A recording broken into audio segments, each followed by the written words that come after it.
Hello everyone and welcome back to the Great Book of Grudges. My name is Nathan and we're back with another Total War Warhammer video. We've already spoken about many of the Eastern factions, but I believe it's time now for Nippon to get its own dedicated video, where we'll discuss if it could be possible for Nippon to get its own dedicated DLC in Warhammer 3. So without further ado, let's begin. Of course, before anything, we need to go over the lore of Nippon itself. Nippon is an Eastern empire in the far eastern regions of the Warhammer Fantasy world. This is another human nation which was established way back in the day of very early Warhammer Fantasy, but was never really fleshed out too much. Most of their lore was established by the 4th edition of Warhammer Fantasy Tabletop. However, later periods, especially with Warhammer Fantasy the role-playing game, they started getting a little bit more. This was a time that world building was being pushed a bit more, because Warhammer Fantasy just really didn't have too much of a world building aspect. That being said, Nippon did have a decent amount of miniatures for the time. You have to take into account that back in the day, the various different rosters for all the different races and factions weren't as large as later editions. Now, lore-wise and aesthetically, they were heavily inspired on feudal-era Japan. So in regards to stuff like ninjas, samurai and so on,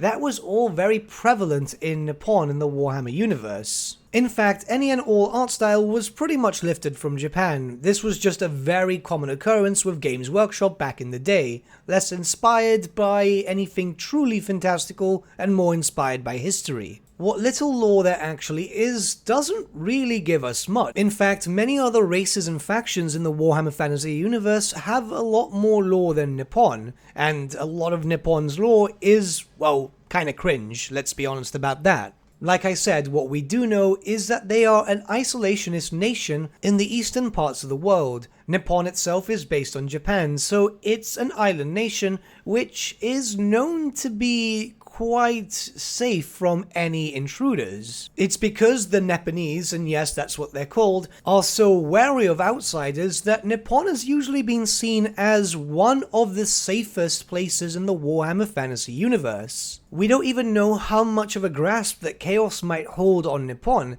as obviously every place within the Warhammer Fantasy world generally has some sort of chaos corruption. There are Nepalese which have been known to leave Nippon, like for example, they have been in Marienburg, but then again, almost every culture is represented in Marienburg, so no surprise there. High Elves have been known to trade with Nippon, and of course the Skaven of Clan Eshin did pretty much learn how to be ninjas from Nippon, Cathay, and a few other eastern regions. We're also aware that even Grand Cathay is wary of Nippon, purely because Nippon is a known seafaring superpower. Now, of course, this is very logical, because an island nation is going to very much have a powerful navy. We don't know too much about Nippon in general, but it does make sense, as of course, an island nation will want to protect itself, especially more so if they're isolationist. The less people have to physically go onto your land, even if they're traders, the better. Which is a shame because as of recording this video, we still do not have naval battles in Total War Warhammer,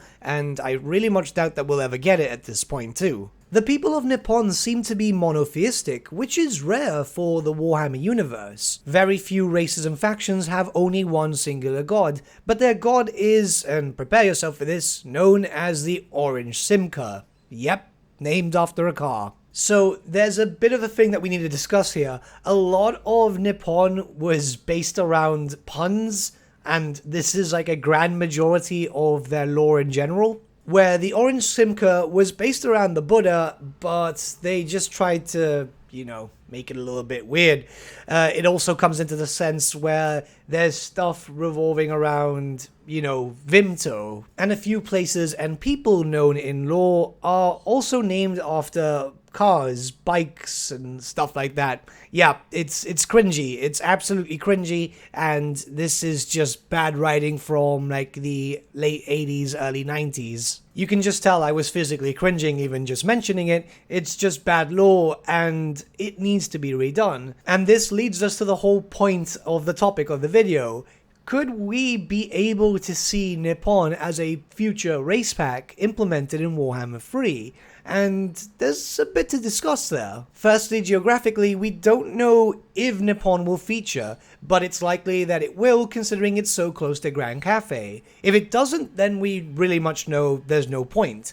Though even then, they have been known to expand the map, so it's not completely out of the question. Creative Assembly would obviously have to see if there's a proper demand for Nippon, and honestly, I don't think there was as much of a demand as there was for Cafe. It's likely that Cafe will serve as a testing ground for all future possible races and factions that never had an official army book. There are a lot of different cultures in the eastern regions, Ind, Nippon, the Kurgans, and so on, so this might be the basic framework. If it's well received, then maybe Creative Assembly would be looking towards, of course, trying new races and factions, and of course, milking the game for as much as it's worth. I don't blame them, and, well, come on, a lot of us have been buying every single DLC possible, haven't we? There is a possible issue there, though, as Nippon would require an incredibly large rewrite. Look, there is little to no lore here, and all the lore that is implemented, let's be honest, would not fly in this day and age. So they'd have to just rewrite everything from scratch, which, okay, could be doable, but it depends on how much time and effort that takes,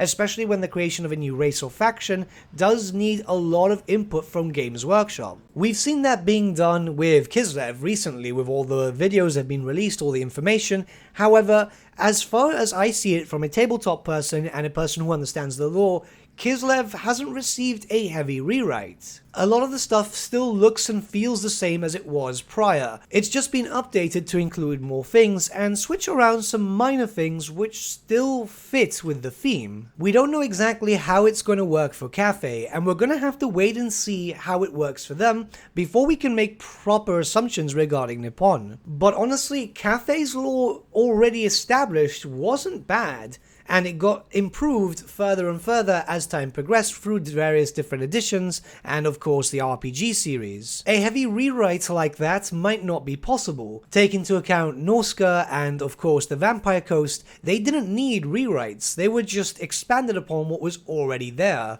and I'm assuming it's going to be the same thing with Cafe.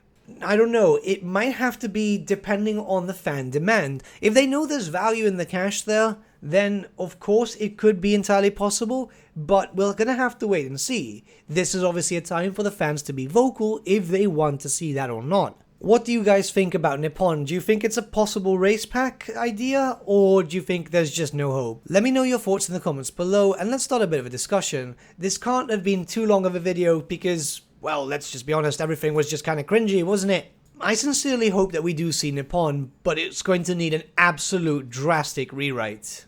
But with that, my friends, we've come to the end of our video. Thank you so much for watching. If you did enjoy the video, might I suggest giving the video a like, or even subscribing to the channel, as it really does help us out.